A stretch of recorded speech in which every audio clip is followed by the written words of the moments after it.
অজানা বিয়ে পর্ব ১৬। রিমঝিম নিচে এসে ড্রয়িং রুম গোছানো শুরু করলো। আয়েশা সিদ্দিকী তো তার বৌমার প্রশংসায় পঞ্চমুখ। কত করে মানা করেছে কাজ করতে, যেন পারলে সাজিয়ে বসিয়ে রাখত। আয়ান জানিয়েছে ওরা গাড়িতে আছে, আয়াজ ওদের নিয়ে আসবে। তৃষা সুন্দর দেখে একটা গোলাপি গোল জামা পরল। রিমঝিম ওর লম্বা চুলগুলো বেনুনি করে দিল। আয়ান ড্রয়িং রুমে এসে তৃষার বেনুনি ধরে টান মেরে বলল, কিরে মির্জাফর, আমি ডাকলাম আসলি না, অমনি ভাবির সাথে চলে এলি? আর এত সেজেছিস কেন? ইস, কি পেতনি লাগছে দেখতে। তৃষার আগে ফুঁসতে ফুঁসতে বলল, দেখ আয়ানের বাচ্চা, আমাকে রাগাবি না, সর এখান থেকে।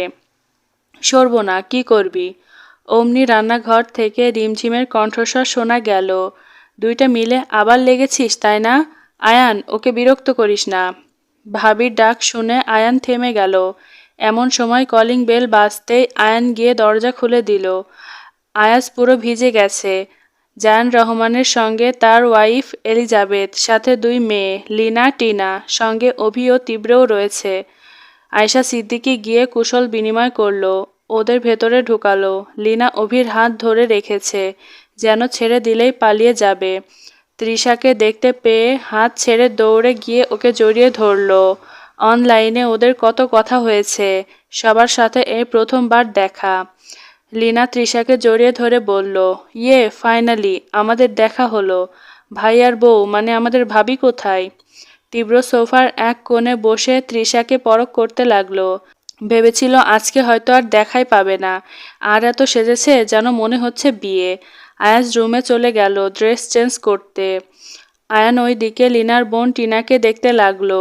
লং ফ্রক পরেছে, তার থেকে বয়সে অনেক ছোট, কি বাচ্চা বাচ্চা ফেস। হাসলে গালে ডিম্পল পড়ে। সে মতে এক সাইডে হয়েছিল, এই মেয়ে হয়তো তার সমবয়সী হবে, কিন্তু দেখে তো মনে হচ্ছে তার থেকে ৪-৫ বছরের ছোট। আয়েশা সিদ্দিকী রিমঝিমকে নিয়ে আসলো। রিমঝিম মাথায় ঘোমটা দিয়ে রেখেছে। লিনা তো হাঁ করে দেখছে, কি সুন্দর লাগছে শাড়ি পরে ওকে। প্রথমে জাফর আর এলিজাবেথকে সালাম করে নিল। অভি তীব্রর পাশে বসে বলল, আয়াজের কপালে কি সুন্দর সাংসারিক বউ জুটেছে। ইস, আমি যদি সিঙ্গেল হতাম ওকে নিয়ে পালিয়ে যেতাম। তীব্র ভ্রু কুঁচকে তাকিয়ে বলল, বলবো না কি লিনাকে? এই ভাই, কিরমি লাড়তাছে, তাই বললাম, আমার বেবিকে তো আমি অনেক লাভ করি। তুই কি জেলাস হচ্ছিস? তীব্র মুখ ফিরিয়ে নিল, ফোন স্ক্রল করতে থাকলো। অভি আবার ওর কানের কাছে মুখ নিয়ে বলল, মুখ কালো করে রেখেছ কেন সোনা? প্রিয়সী পাত্তা দেয়নি? দেবে কিভাবে? বুইরা হইয়া বাচ্চা মাইয়ারে ধরলে তো এমনই হইব, কোলে নিয়ে ফিডার খাওয়াও। তীব্র বিরক্তিকর মুখ নিয়ে বলল, এই লিনা তোর সাথে লেগে থাকে এটাই ভালো, নহলে তুই আমাদের জ্বালিয়ে মারিস। চুপচাপ বসে থাক। অভি তীব্রর কথা শুনে মুখ কালো করে বসে থাকলো। লিনা রিমঝিমের সাথে গল্প জুড়ে দিয়েছে, সব তার ভাইয়ার ব্যাপারে, তাদের কিভাবে পরিচয় হলো না হলো। রিমঝিম হাসি মুখে শুনছে। তৃষা ওদের তার রুমে নিয়ে গেল, নিচে মজা আসবে না কথা বলে। লিনা রিমঝিমকে বলল, জানো ভাবি, ভাইয়া তোমাকে অনেক ভালোবাসে। লন্ডনে ভাইয়ার রুম জুড়ে সব তোমার ছবি। Truly speaking, are you so sweet, more than picture. Trisha মিটমিট করে হাসছে। তার ভাই আজকে তো গেছে পুরো। রিমঝিম অবাক হয়ে বলল, ভুল বলছো, উনি আমাকে তো আগে দেখেইনি। দাঁড়াও, আমি তোমাকে দেখাই। এই বলে ফোন থেকে একটা রুমের ওয়াল জুড়ে থাকা পিকগুলো দেখাতে থাকলো রিমঝিমকে। সেখানে সব রিমঝিমের পিক, যেগুলো আয়ান তুলে দিয়েছে। সেই লাল সাদা শাড়ি পরা আর অন্যান্য জায়গায় ঘুরতে গেছে সব পিক। এতগুলো তো রিমঝিমের কাছেও নেই। তার এই পিক লন্ডনে ১ বছর ধরে আয়াজের কাছে আছে। মাথা ঘুরছে রিমঝিমের। তারপর লিনা বলতে শুরু করলো, ভাইয়া সেই কবে থেকে তোমাকে ভালোবাসে, কিন্তু বিজনেসের জন্য আসতে পারেনি। নিজের পরিচয় করতে টাইম লেগেছে। অভিও আমাকে এত ভালোবাসে না ভাইয়া যতটা তোমাকে ভালোবাসে।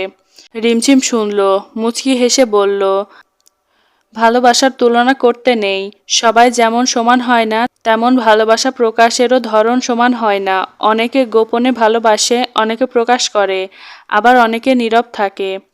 আয়াজ ফ্রেশ হয়ে রুম থেকে বের হলো। হঠাৎ পাশের রুম থেকে মেয়েদের হাসাহাসির শব্দ কানে আসছে। তৃষার রুমে উকি দিতেই দেখল বিছানার মাঝখানে একটা লাল পরী বসে আছে। এটা তো তার বউ। রিমঝিমকে দেখে যেন দিন জগৎ ভুলে গেল আয়াজ। ওর দিক থেকে চোখই ফেরাতে পারছে না। হঠাৎ করে রুমে ঢুকতে যেয়ে দেয়ালের সাথে বাড়ি খেয়ে পুরো মাথা ঘুরতে শুরু করলো। ধুম করে পড়ে গেল ফ্লোরে। কিছু পড়ার আওয়াজ শুনে লীনা তৃষা রিমঝিম বিছানা থেকে নেমে বাহিরে এসে দেখল আয়াজের মাথা থেকে রক্ত পড়ছে। হঠাৎ করে এই রকম পরিস্থিতি দেখে লীনা তৃষা জোরে চিৎকার দিল। রিমঝিম আয়াজের পাশে বসে ওর মাথা তুলে ওকে ডাকতে শুরু করলো। এই যে শুনছেন, হঠাৎ করে কি হয়ে গেল? এইভাবে মাথা ফাটলো কেমনে? ওদের চিৎকার শুনে নিচ থেকে অভি তীব্র দৌড়ে উপরে এসে দেখে আয়াজ মাটিতে পড়ে আছে। আয়ানরা তিনজন মিলে ওকে বেডে শুইয়ে দিল। আয়েশা, সিদ্দিকী, জায়ান, এলিজাবেথ ছুটে আসলো উপরে। নিচে ওরা নাস্তা করছিল সবাই। হঠাৎ কি থেকে কি হয়ে গেল। রিমঝিম আয়াজের পাশ থেকে সরছে না। ডাক্তার এসে মাথায় ব্যান্ডেজ করে দিল। এবার মুচকি হেসে বলল, আবারও কি মার খেয়ে মাথা ফেটেছে নাকি? এ কথা শুনে তৃষা আয়ান জোরে হেসে দিল, কিন্তু তীব্র অভি কিছুই বুঝতে পারছে না। রিমঝিম লজ্জায় মিলিয়ে যাচ্ছে। আয়ান বলল, না আঙ্কেল, কিভাবে ফেটেছে সেটা ভাইয়াই বলতে পারবে। ডাক্তার চলে যাওয়ার পর আয়ানকে তীব্র অভি চেপে ধরল। তাদের বন্ধু বাংলাদেশে এসে অসুস্থ হয়ে গেছিল, তারা কেউই জানে না। আয়ান ওদের সব বলার পরে অভি কিছুক্ষণ হতবাক হয়ে দাঁড়িয়ে থাকলো। তীব্র হাসতে হাসতে গড়াগড়ি খাচ্ছে আয়ানের বেডে। অভি মনে মনে বলল, এই শালা কি ডেঞ্জারাস মেয়ে রে বাবা, এর থেকে তো আমার লীনা অনেক ভালো। তীব্র আরও অভিকে দেখিয়ে দেখিয়ে জোরে জোরে হাসছে। অভির গা জ্বলে যাচ্ছে। কিছুক্ষণ বাদে আয়াজের জ্ঞান ফিরে আসলো। মাথায় হাত দিয়ে উঠে বসলো। পাশে রিমঝিম বসে রয়েছে। রিমঝিম ওকে উঠতে দেখে বলল, উঠছেন কেন? শুয়ে থাকুন। তীব্র অভি আয়ান আসলো। রুমে এতক্ষণ লীনা তৃষা বসেছিল। ওরা সবাই মিলে জিজ্ঞাসু দৃষ্টিতে আয়াজের দিকে তাকিয়ে থাকলো। আয়াজ শুকনো ঢোক গিলল। এখন যদি ওর অজ্ঞান হওয়ার কারণ জানে তাহলে মান সম্মান আর কিছু থাকবে না। তাও ওরা ওকে সহজে ছাড়বে না। দীর্ঘশ্বাস ফেলে বলল, বউ আমার আজকে এত সুন্দর করে সেজেছে, ওকে দেখতে গিয়ে দেয়ালের সাথে বাড়ি খেয়ে পড়ে গেছি। রিমঝিম অবাক হয়ে তাকালো আয়াজের দিকে। লীনা তৃষারা সহ সবাই উচ্চস্বরে হেসে উঠল। আয়াজ বুঝল তার এতদিনের মান সম্মান সব শেষ। রিমঝিম ওদের মাঝখান থেকে অস্বস্তি বোধ করছে। বিড়বিড় করে আয়াজকে বকা দিতে দিতে বেরিয়ে গেল রুম থেকে। রাতের খাবার সময় হয়েছে, মামনিকে সাহায্য করতে হবে। রুম থেকে বেরিয়ে কপাল চাপড়ে বলল, কি বর জুটেছে রে, নিজের সাথে আমার মান সম্মানও কিছু রাখছে না। রাতে সবার ডিনার শেষ হয়ে গেছে। আজ উঠে এসেছে।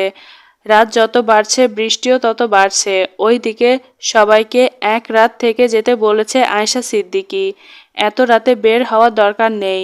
খাওয়া দাওয়া করতে করতে 12টা বেজে গেছে। গেস্ট রুমে জায়ান আর এলিজাবেথকে থাকতে দিল। লীনা টিনা ঘুমাবে তৃষার সাথে।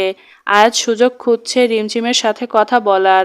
বলা যায় না, লীনাকে বিশ্বাস নেই। যদি টান মেরে নিজের রুমে নিয়ে নেয় তখন।